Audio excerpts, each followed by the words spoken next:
hard it is for you to represent Iceland as a footballer and play in the 2022. You play the She Leaves Cup and you face the U.S. women's national team. How was that experience? I'm very proud to get the opportunity to represent my country. I'm very proud to be from Iceland, such a small country. And the girls coming out of Iceland, they're fantastic. And just being able to play in this league and represent my country is something I can't really explain. It gives me a lot of pride and joy. And I step on that field knowing that I'm representing my country.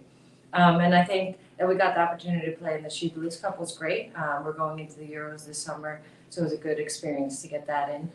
Also in the beginning of the year, having a good tournament like that on the international level is great. The last one, you played with the Utah Royals in 2018. Since then, you've seen growth in the NWSL. And what are some things you would tell someone from Europe that wants to come play here so they can adapt faster? Yeah, well, this league is something different. Just the transition, the physicality, everything on is next level. Every game is hard, it's difficult. So if you want a lot of competition in every game, this is the league to join. Nothing comes easy here, and I love it. I feel I get better every day. So I would recommend definitely to come to this league if there is a possibility for that.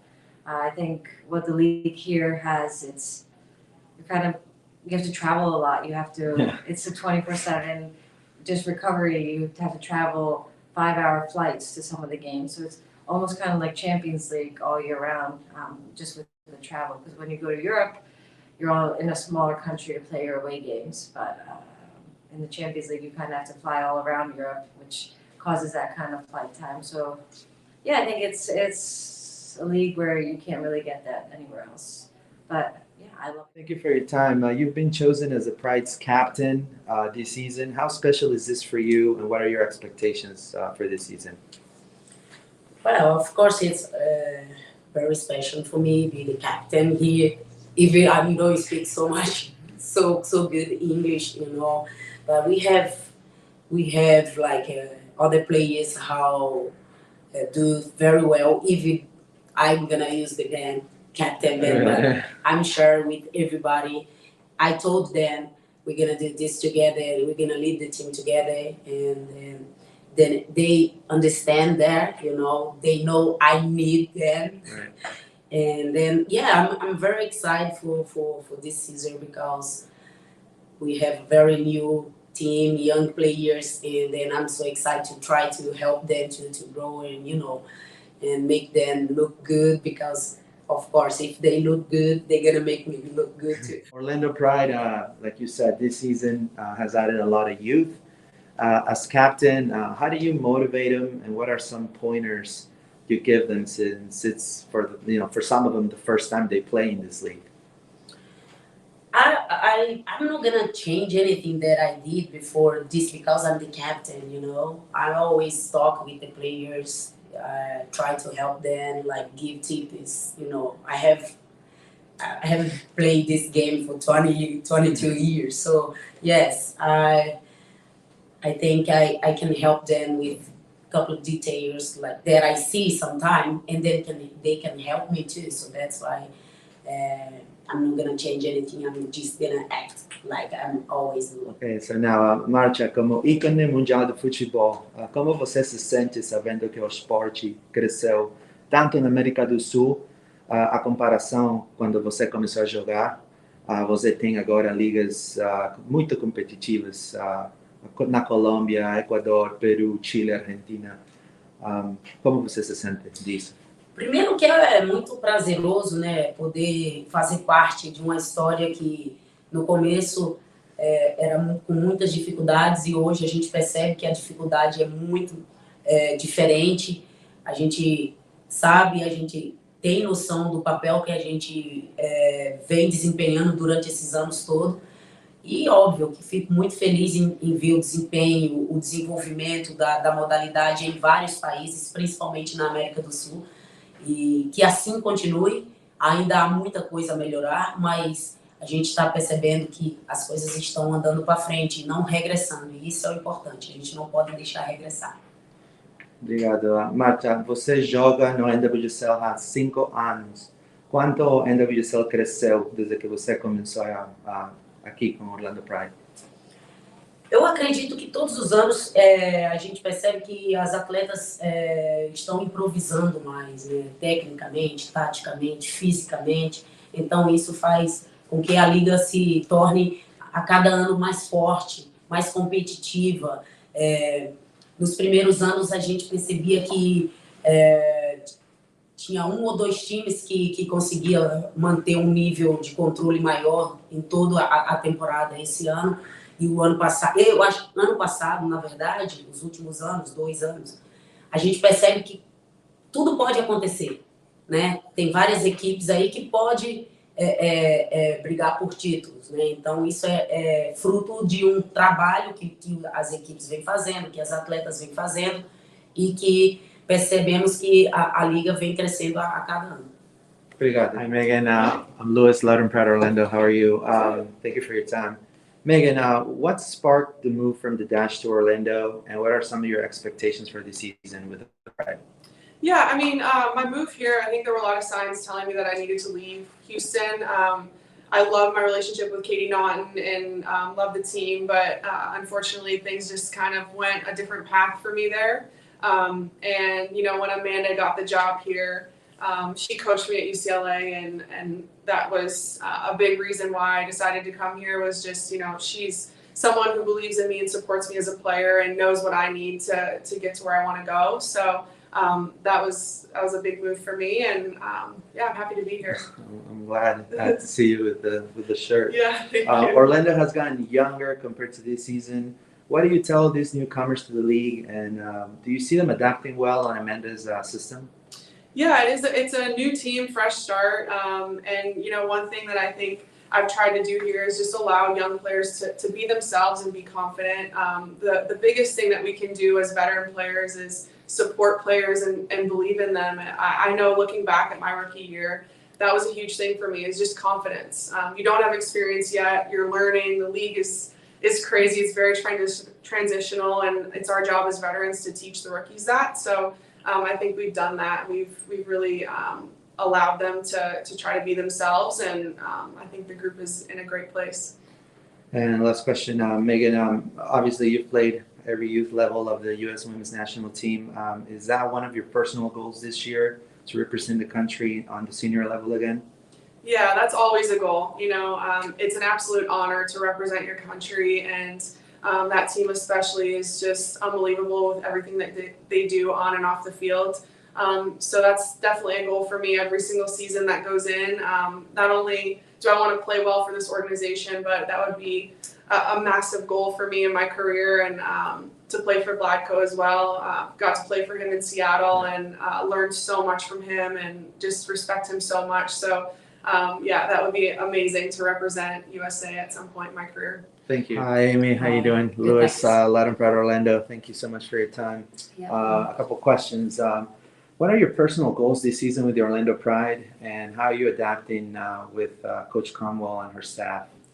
I think a personal goal of myself is to be better than what I was last season. You know, I only came in June last year, so I didn't experience the full year, and I think I learned a lot in that time. So I'm glad to get a full pre-season under my belt this year, and you know, ready to step up this year and be better than what I was last year. You know, for me in the back four, we want to try and keep clean sheets, and we want to be defensively solid to give the team a good foundation to, you know, to win games and to go and score goals at the other end. Also, you know, this was your first full preseason with the Pride and in the NWSL. Do you feel that you have adapted well? And what are the biggest differences? You know, you're playing huge clubs like Man United. I think everybody will love to play there, I'm sure. From playing there to here. Yeah, it was a big difference. This league compared to the English league is very different. It's a lot faster, a lot more intense. You know, much more demanding in the NWSL than the WSL. So it took me a little bit of time to adjust. I was covering more distances here and having to think quicker and make decisions quicker. But I feel like I've adapted well to it. I've had to change my game and work really hard to become fitter and stronger. I think my ability to read the game will really help me going into this season as well. And one last question. Orlando Pride season opener obviously is against reigning champs, Washington. Defensively, what are some pointers Coach Cromwell and her staff have given you all to contain like Hatch and Rotman, those players? Yeah, well, we have experience playing at Washington from last season. We took some big, takeaways from those games last year and how lethal they are going forward and how quickly they can transition from defence to attack.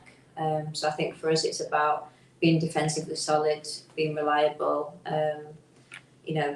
adjusting to triggers early, and not getting in a foot race with the likes of Trinity Rodman. Yeah, we'll try and avoid that. We know how. May knock her in the back. Yeah, we know how quick she is. So I think making smart decisions and being intelligent, particularly in the back four, will be really important come that game. Last year, I went to most of your games, and I saw the unity in and off the pitch with the whole group. Obviously, a lot of veteran leadership has gone for better pastures, and then there's a brand new group of people. How's that unity now coming to this NWSL season, and knowing Coach Cromwell and some of the strong leader players? You've played in one of the best leagues also, the WSL, and is that unity still there? That culture that was built last year. Yeah, I think it's different this year. Like I said, a lot of new faces and players like myself who maybe didn't have much of a leadership role last year have had to step up. And for me personally, that's something that I wanted. It's something that I did at United.